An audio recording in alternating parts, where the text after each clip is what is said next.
Welcome back. In this episode, we're going to be learning about programs for school-aged children. There's a critical need for school-aged care. The number of working parents of children between ages 6 and 12 has grown, as has the number of single-parent families. Children face risks when they are unsupervised. Alabama does not currently have a minimum age for children allowed to be left alone or in charge of other children. However, the National Safe Kids campaign recommends that no child under the age of 12 be left at home alone. However, parents and guardians should consider the child's age and maturity level. Studies have shown positive outcomes for children attending high-quality school-age care programs. These programs can be in a variety of settings, including public or private schools, community centers, and daycares. So join me, Ms. Trott, as we learn all about programs for school-aged children.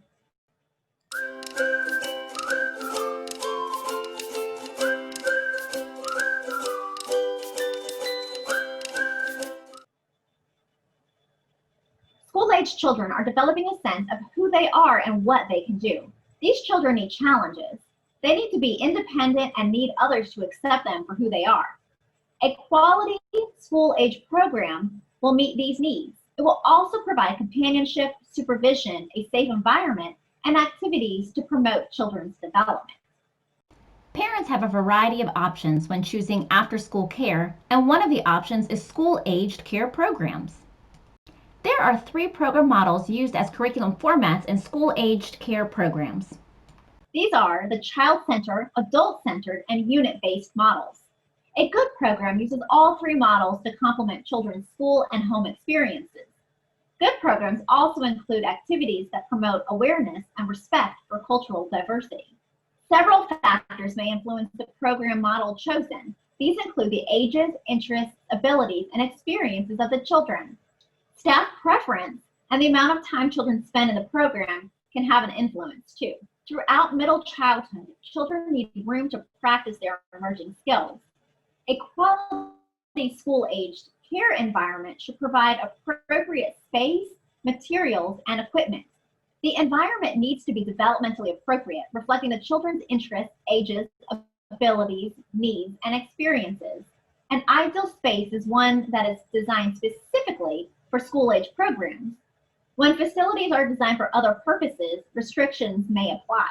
Like with other aged programs, the Alabama minimum standards for daycare and nighttime centers also covers minimum requirements for school-age programs. This includes attention to adult-child ratio, materials, and equipment, and program guidelines. Good planning allows you to offer an inviting and challenging school-age program. When you include staff, parents, and children in planning curriculum, everybody wins. Parents and staff are likely to have general goals for your program. They want you to provide a safe environment for school-aged children during non-school hours. They expect for you to offer a variety of developmentally appropriate activities that allow children to develop new skills. These goals will help guide your overall planning. However, your specific day-by-day activity plans will be guided more by interests of the children. In developing curriculum, you should assess the children's interests and then plan the curriculum in group settings. Most school-age programs are open before and after school hours, as well as during school breaks. Children may participate in these programs for up to 5 hours a day while attending a regular school program. As a teacher, you must carefully plan a daily schedule that meets children's needs for predictability. At the same time, your schedule should be flexible enough to allow for children's individual differences. You will include arrival and departure times, meal times, rest times, activity times, and cleanup times in that schedule. Now let's review what we learned. Parents have a variety of options when choosing before and after school care programs. School-aged programs follow any of 3 models. High-quality programs are staffed by well-trained personnel who understand child growth and development. The environment should provide appropriate space, materials, equipment, and reflect the children's interest, culture, ages, abilities, needs, and experiences. Parents and staff are likely to have general goals for the school-age program. They expect a variety of developmentally appropriate and engaging activities that allow children to develop new skills. Most school-age programs are open before and after school hours, as well as during school breaks. Children may participate in these programs for up to 5 hours a day. Planning a schedule must meet children's needs for predictability as well as offer flexibility for individual differences. That wraps us up for this episode. You can learn more about this topic by reviewing the resources posted in your course. As always, if you have any questions, please contact me or your instructor. Thanks for joining me, Miss Trott, as we learned all about programs for school-aged children. See you next time.